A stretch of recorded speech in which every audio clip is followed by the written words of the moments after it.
ఈరోజు న్యూఢిల్లీలోని జాతీయ బీసీ కమిషన్ కార్యాలయంలో కమిషన్ సెక్రటరీ నీరజ్ గారిని బీసీ యువజన సంఘం రాష్ట్ర కార్యనిర్వాహక అధ్యక్షుడు ఈడిగా శ్రీనివాస్ గౌడ్ ఆధ్వర్యంలో కలిసి తెలంగాణ రాష్ట్రంలో జరుగుతున్న కులగణన సర్వే మాదిరిగా వచ్చే సంవత్సరం ఎన్డీఏ ప్రభుత్వం నిర్వహించబోతూ జాతీయ కులగణనలో కులగణన నిర్వహించి చట్టసభలో ఓబీసీలకు 50% రిజర్వేషన్ కల్పించాలని వినతి పత్రం అందజేయడం జరిగింది. కార్యక్రమంలో బీసీ సంక్షేమ సంఘం ప్రధాన కార్యదర్శి జాజుల లింగంగౌడ్ మరియు ఎస్సీ ఎస్టీ బీసీ విద్యార్థి సంఘం రాష్ట్ర అధ్యక్షుడు నరసింహనాయక్తో కలిసి పాల్గొనడం జరిగింది.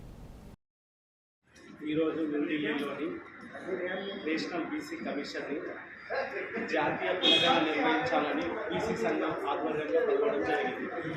ముఖ్యంగా మీరు చూసుకున్నట్టయితే తెలంగాణ రాష్ట్రంలో కుల సర్వే పేరు మీద కుల సర్వే నిర్వహిస్తూ ఉన్నాం.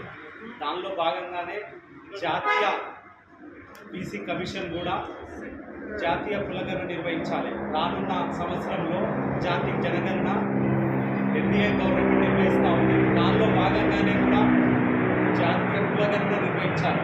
ఎందుకంటే బీసీలకు ప్రతి చోట అన్యాయం జరుగుతూ ఉంది.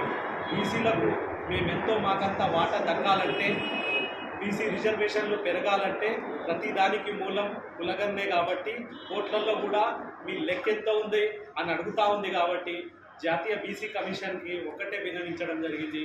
బీసీ కమిషన్ కంపల్సరీ బీసీ కులగణన నిర్వహించి బీసీలకు న్యాయం చేయాలని కోరడం జరిగింది.